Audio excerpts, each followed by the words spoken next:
लालू प्रसाद यादव की जमानत पर झारखंड हाई कोर्ट का आज फैसला आ सकता है। चारा घोटाला मामले में अब तक 2 मरतबा समाअत टल भी चुकी है। दुमका ट्रेजरी मामले में लालू प्रसाद की जमानत अर्जी पर आज फैसला आ सकता है। चारा घोटाले के डोरंडा ट्रेजरी मामले में सीबीआई स्पेशल कोर्ट में अभी समाअत चल रही है। तो लालू प्रसाद की जमानत पर झारखंड हाई कोर्ट का आज फैसला आ सकता है। आपको बताएं कि चारा घोटाला मामले में अब तक 2 मरतबा सुनवाई टल चुकी है।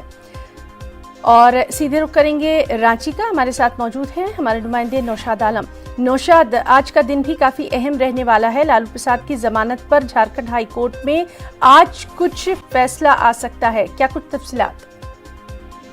जी बिल्कुल है ना, आपने सही कहा। आज बहुत ही अहम सुनवाई है। लालू प्रसाद की जमानत अर्जी पे आज जो है झारखंड हाई कोर्ट में वीडियो कॉन्फ्रेंसिंग के जरिए जस्टिस अप्रेश कुमार की अदालत में वो जो सुनवाई होगी।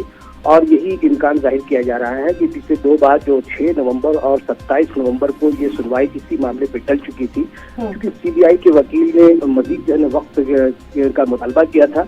आज इम्कान जाहिर किया जा रहा है कि सुनवाई के दौरान उन्हें जो है राहत की खबर मिलेगी, क्योंकि ये जस्टिस अप्रेश कुमार की अदालत में जो लालू प्रसाद का बेल पिटीशन है वो 30वें नंबर पर लिस्टेड है। तो पिछले सुनवाई के आधार पर जो 3 मामले में उन्हें रिहाई मिली है, उन्हें जो जमानत मिली है, उसी बुनियाद पे ये भी जो है अर्जी दाखिल की गई थी।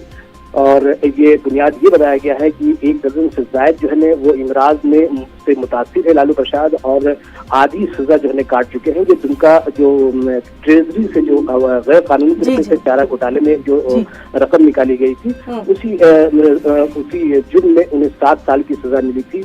और ये आधी सजा जो है काट दी गई है, उसको बुनियाद बना करके अर्जी दाखिल की गई है। आज बहुत ही अहम फैसला जो है आने का इम्कान है। इस और फैसले से मुताल्लिक लगातार तमाम तर अपडेट हम आपसे लेते रहेंगे। बहुत बहुत शुक्रिया नौशाद तमाम तर तफसीलात के लिए।